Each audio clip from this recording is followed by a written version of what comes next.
Why everyone is obsessed with DHH beefs? इस video में आपको इस सवाल का जवाब मिलने वाला है कि आखिर क्यों लोग DHH beef से इतना ऑब्सेस्ड हो चुके हैं। अगर आप किसी आर्टिस्ट को नहीं भी सुनते, लेकिन अगर उसकी किसी के साथ बीफ हुई तो वो आप जरूर सुनोगे। लेकिन क्या इतनी बीफ्स होना DHH के लिए सही भी है या नहीं? आखिर हिप हॉप की बीफ्स के साथ क्या हिस्ट्री रही है और बीफ्स का आर्टिस्ट पे क्या इम्पैक्ट पड़ता है, इस वीडियो में हम सब कुछ डिस्कस करने वाले हैं। तो बिना टाइम वेस्ट करे वीडियो शुरू करते हैं।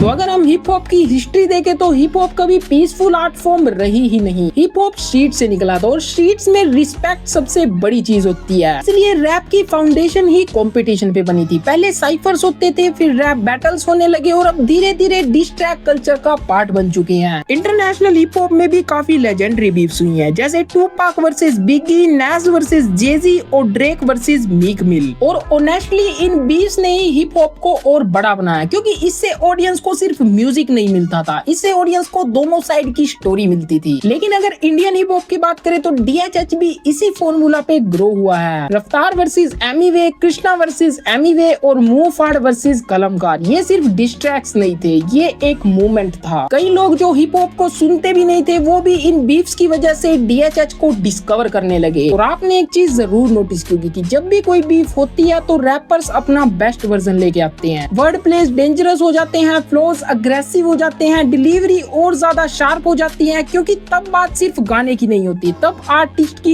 इज्जत दांव पे लगी होती है। इसलिए हिप हॉप में बीफ्स को कम्प्लीटली नेगेटिव नहीं माना जाता। कभी कभी बीफ्स कल्चर को पुश भी करती हैं, रैपर्स को इम्प्रूव करने का प्रेशर मिलता है और सीन में एक्साइटमेंट बनी रहती है। मैं आपसे एक सवाल पूछता हूँ कि अगर DHH में कभी कोई राइवलरी होती ही नहीं तो क्या ऑडियंस DHH से इतना इमोशनली अटैच रह पाती? क्या तब भी BKB वर्सेस अवाम जैसे फैन बेस होते? क्या तब भी Delhi versus Mumbai hip hop का कंसेप्ट होता? तो बीफ सीन को पुश तो करती है, लेकिन प्रॉब्लम तब आती है जब बीफ्स ऑर्गेनिक ना रहकर स्ट्रेटेजी बन जाए। आजकल आर्टिस्ट बिना किसी रियल इशू के भी डिस ट्रैक बना देते हैं, ना कोई बसड ना कोई राइवलरी, बस अटेंशन चाहिए, क्योंकि उन्हें पता है कि कंट्रोवर्सी इंस्टेंटली नंबर्स लाती है। और ऑनेस्टली ये चीज हिप हॉप को डैमेज भी करती है, क्योंकि फिर डिस ट्रैक्स कंपटीशन कम और मार्केटिंग टूल ज्यादा लगने लगते हैं। आजकल सिचुएशन ये हो गई है कि कभी कभी आर्टिस्ट म्यूजिक से पहले कंट्रोवर्सी प्लान करता है, किसको पोक करूं, किसका नाम लूं, कौन सी लाइन वायरल होगी। मतलब आजकल बीफ्स रिस्पेक्ट के लिए नहीं बल्कि रीच के लिए होने लगी है। लेकिन सवाल ये है कि ऑडियंस को बीफ्स इतनी एडिक्टिव क्यों लगती हैं? सबसे पहला रीजन, बीफ्स आर एंटरटेनिंग और ब्रूटली एंटरटेनिंग। एक नॉर्मल सॉन्ग में तुम सिर्फ म्यूजिक सुनते हो, लेकिन एक डिस ट्रैक में तुम डिकोड करते हो कि किसका रेफरेंस था, किस पे शॉट्स लिए गए थे और किसकी इंसल्ट की गई थी। ऑडियंस डिटेक्टिव बन जाती है और इसीलिए डिस ट्रैक्स की रिप्ले वैल्यू हाई होती है। ऑडियंस नेचुरली ड्रामा की तरफ अट्रैक्टिव होती है और इसीलिए रियलिटी शोज चलते हैं, इसीलिए कंट्रोवर्सीज ट्रेंड करती हैं और इसीलिए बीफ्स वायरल होती हैं। लेकिन इस ऑब्सेशन को सोशल मीडिया और ज्यादा डेंजरस बना देता है। एल्गोरिदम्स कंट्रोवर्सीज को पुश करते हैं। अगर कोई आर्टिस्ट सिंपल, इमोशनल या मीनिंगफुल गाना ड्रॉप करे तो उसको इतनी रीच नहीं मिलेगी, लेकिन अगर वही आर्टिस्ट कोई डिस ट्रैक निकाल दे तो reaction videos, memes, fan wars start हो जाती है। पूरा इंटरनेट फ्री प्रमोशन स्टार्ट कर देता है और ये एक फैक्ट है। तो शायद DHH ऑडियंस को बीफ्स इसीलिए एडिक्टिव लगती हैं, क्योंकि बीफ्स में वो सब कुछ होता है जो ह्यूमंस को एक्साइटेड करता है। ईगो, इमोशन, अग्रेशन, ड्रामा और अनप्रेडिक्टेबिलिटी। बस दिक्कत तब होती है जब बीफ सीन को पुश करने की बजाय अननेसेसरी नेगेटिविटी फैलाने लगे, क्योंकि end of the day beefs temporary होती हैं लेकिन म्यूजिक परमानेंट। वैसे तुम्हारे हिसाब से DHH की ग्रेटेस्ट बीफ कौन सी थी?